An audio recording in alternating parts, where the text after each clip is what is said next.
G'day you mob and welcome to Aussie English. I am your host Pete and my objective here is to teach you guys the English spoken down under. So whether you want to sound like a fair dinkum Aussie or you just want to understand what the flippin' hell we're on about when we're having a yarn, you've come to the right place. So sit back, grab a cuppa and enjoy Aussie English.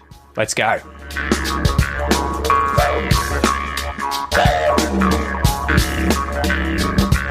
Alrighty guys, welcome to this episode of Aussie English, the number one place for anyone and everyone wanting to learn Australian English. It is a pleasure to have you guys here with me today in another expression episode. I have just gotten back from taking my son Noah to his very first haircut appointment. So that was a bit of an adventure.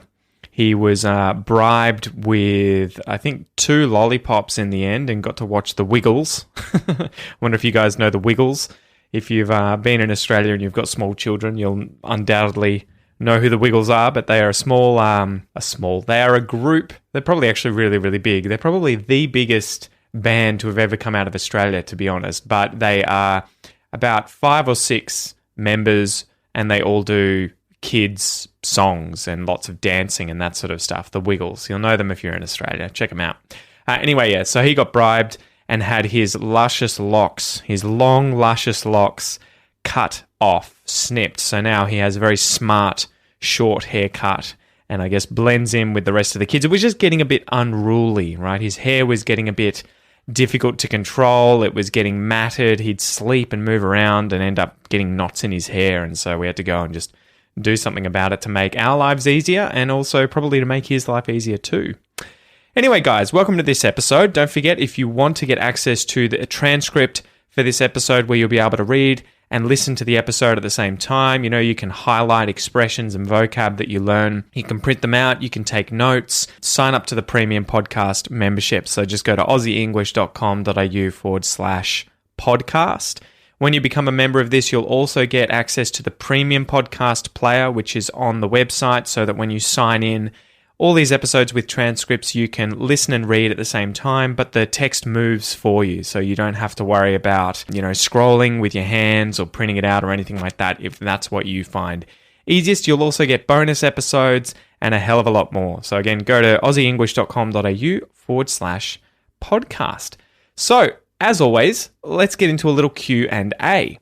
So today's question comes from Shahab, who asks, what's the difference between the pronunciation of she is gone and she has gone?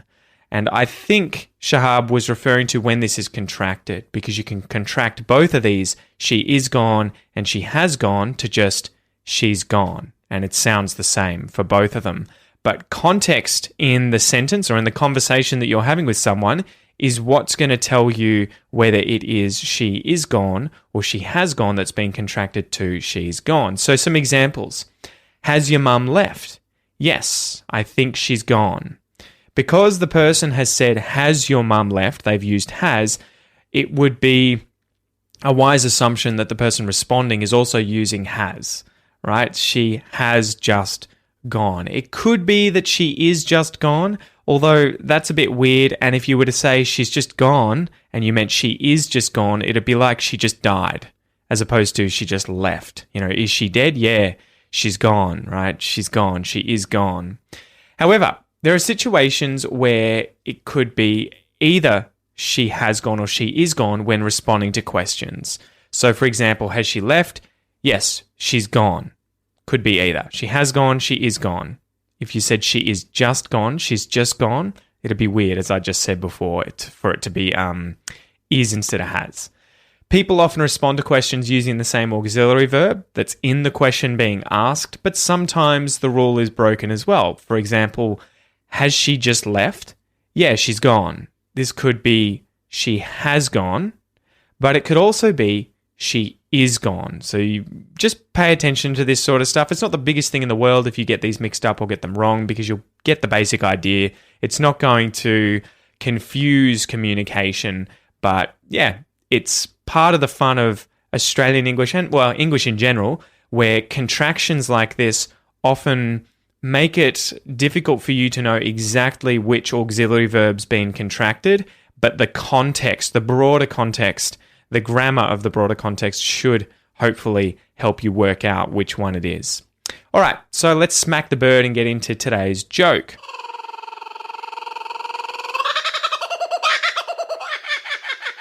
So today's joke is, what happened when the famous wig robber was seen in the area? What happened when the famous wig robber was seen in the area? The police started combing the area. Okay, so let's go through the different words here, and the pun is on the word. I guess it's on wig robber and then combing the area. These two things are associated to hair. So a wig is a covering for the head made of real or artificial hair, and it's typically worn by judges and barristers in law courts, or by people trying to conceal the fact that they're balding, that they've lost their hair, right? If I suddenly appeared in an Aussie English video tomorrow with hair, you guys would probably be safe betting your life savings on it being a wig and not being real hair, because I am bald. For any of you guys who haven't seen my videos or seen images of me, I have no hair on my head. I shave it off. And a comb. Okay, so a comb can be a noun. You comb your hair with a comb, right? So I've just shown two, it can be a verb. You comb your hair with a comb, but it can also be, as I said, a verb. To comb your hair is to untangle or arrange your hair by drawing a comb through it. But we use this figuratively to mean if you comb an area or comb through something, it is that you search carefully and systematically through that thing. So police are often said to be combing an area when they are searching for, say, a criminal, a murder weapon, evidence. They're combing the area. They are searching carefully and systematically. So the joke was, what happened when the famous wig robber was seen in the area? So he's a thief of wigs, a famous wig robber. The police started combing the area. They started searching the area carefully and systematically. Okay, I think you get the joke. So let's go through the expression, get out of someone's hair. But first, let's break down the words in this expression. Okay, get. Get has loads of different meanings, as I'm sure you guys will know, especially when it turns into phrasal verbs. But the most common meaning is to come to have something, to receive something. So you get a present. You get some chocolate from the shops. However, here, it's in the phrasal verb get out, right? Get out of someone's hair, get out. And in this case, it means to move or come into a specific position, situation, or state, and it would be from being in something to coming to, obviously, out of that thing, outside of that thing. So if you get out of something, we use this phrasal verb now, it is to go from being within something to outside of it. You get out of a car, right? You physically exit a car. You get out of trouble. You avoid or escape being in trouble. Get out of here means leave this place, move out of this place. Someone, this is an unspecified person. Could be anyone, it is someone. And hair, lastly hair, I think you're going to know what hair is. It's any of the fine thread-like strands growing from the skin of humans, mammals, and other animals, okay? I have very little hair on my head, although I do have hair on my body in terms of eyebrows, beard, I've got a little bit of leg hair and arm hair. That's what hair is. Don't forget, guys, if you are trying to work on your phrasal verbs and really master the use of phrasal verbs in English, check out my phrasal verb course, the Effortless Phrasal Verb course. You can find this at aussieenglish.com.au/phrasal verbs, and you'll be able to learn the concepts behind the different prepositions that are used with verbs, right? Out, in, up, down, on. Understanding the concepts of how these prepositions work when they're paired with verbs is what's really going to help you master the use of phrasal verbs, because once you've learnt these rules, these basic concepts, you can now create spontaneously thousands of phrasal verbs. You don't have to memorize huge lists. So go check out the Effortless Phrasal Verb course. All right, so let's define the expression to get out of someone's hair. This means to stop being a nuisance to someone. So it's often used informally to mean that you'll leave a place, you'll let someone get back to what they're doing or to go on with their day. sort of suggesting that you're disturbing them or you're disrupting them, right? I'll get out of your hair. I'll get out of your hair. And interestingly, it seems you can also say to get in someone's hair, to be in someone's hair, to mean obviously that you've become a nuisance for that person, or you're being a nuisance or causing trouble to them, right? I feel that this is less common though. I wouldn't use to get in someone's hair as often as I feel I would use to get out of someone's hair.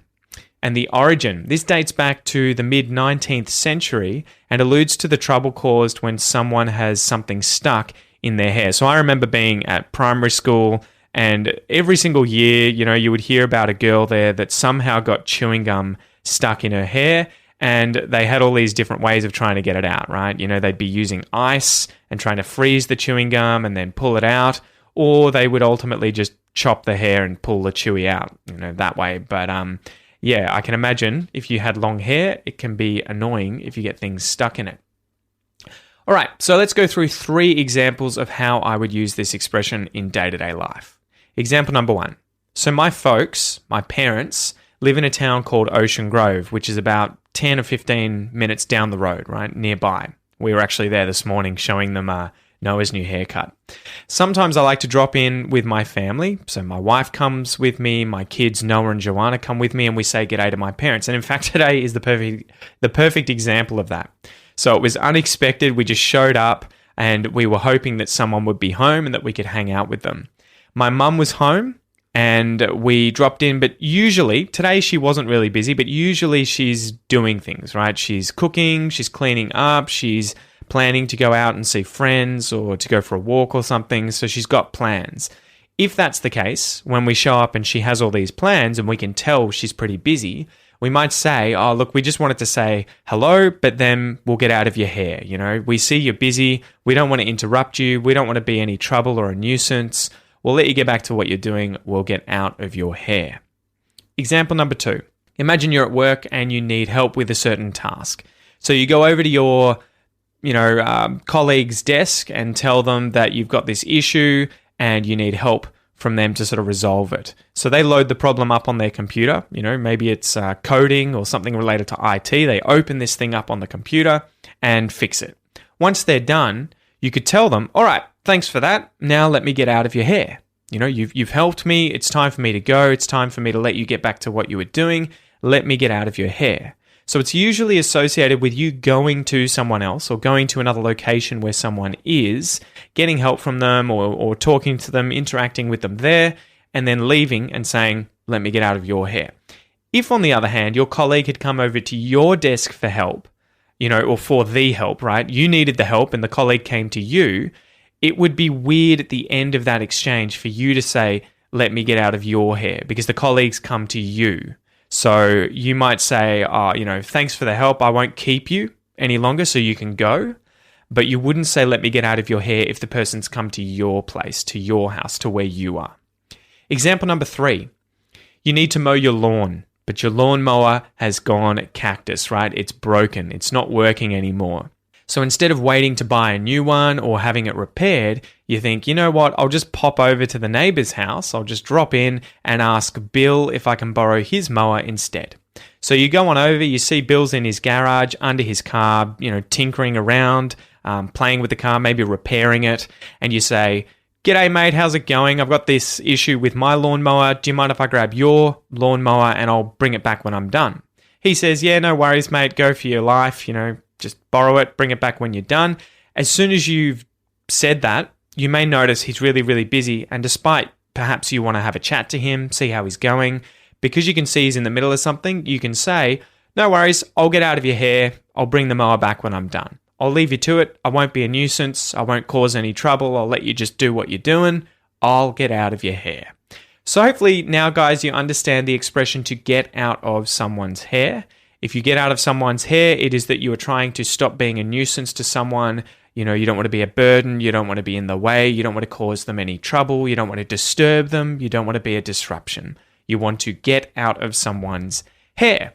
So as usual, let's go through a little pronunciation exercise. This is going to be where I read out the phrase to get out of someone's hair. We'll go through this word by word and build it into a pyramid, work on the connected speech, and then we'll go through a sentence I'll get out of your hair, you'll get out of your hair, etc. We'll conjugate through that. All right, you ready?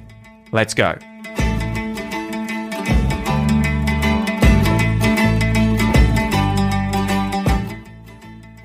Two. To get. To get out. To get out of. To get out of someone's. To get out of someone's hair. To get out of someone's hair. To get out of someone's hair.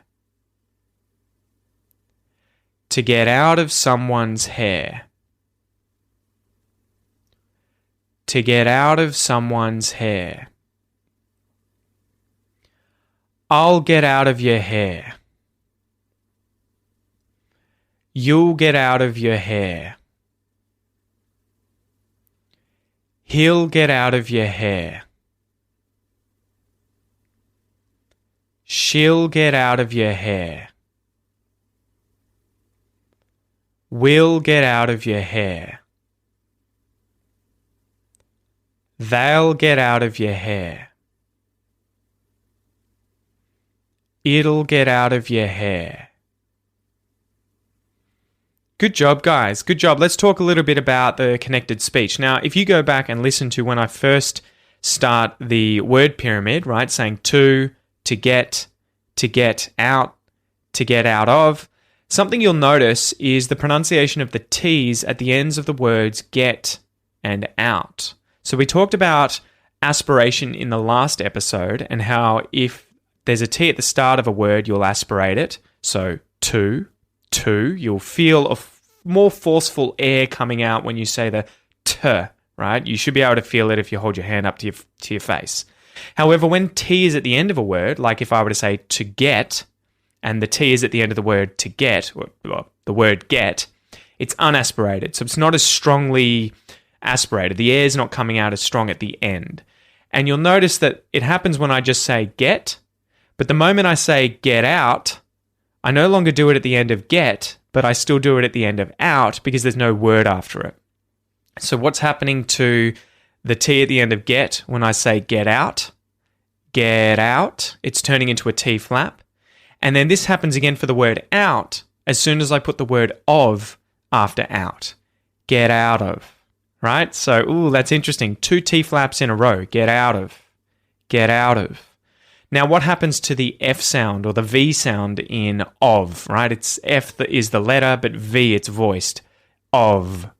As soon as I have a word after of, and I reduce of, firstly, it gets the schwa sound, the vowel sound that is the schwa, to get out of someone's, to get out of someone's. And the other thing you'll notice is that the V sound, the V at the end of, disappears.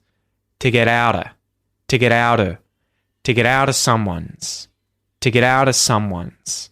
So there you go, guys. Remember, if you want to improve your pronunciation, be sure to get my Australian pronunciation course. It'll take you through how to use and understand the International Phonetic Alphabet so that you can level up your pronunciation using dictionaries. Anytime online you see those weird symbols below a word, you're not sure about the pronunciation of a word, you can look it up and you can see the IPA and you can understand, this is where the emphasis is. These are the vowel sounds. These are the consonant sounds. You'll then learn to master quickly all the different vowel sounds and consonant sounds in English. And the last section of the course is 25 advanced lessons teaching you things like assimilation, how sounds change when they're next to one another, like that T becoming a T flap, linked speech, the Australian R sound. There's loads of content in there. So just go to aussieenglish.com.au/APC. Okay, so the final section here, guys, this is going to be a clip from a TV series called Sea Change. This is one of my favourite TV shows ever from Australia. It was filmed along the coast here and in Port Phillip Bay near where I live, so it's definitely worth a watch. Remember the rules of the game. I'm going to play the clip for you 2 times, and your goal is to listen to this and write down what you hear being said. So grab a piece of paper, grab a pen, and see if you can write down the phrase or phrases that are being said, okay? It's a great way to train your listening comprehension. If you want to check if you got the answer correct, make sure that you download today's free worksheet.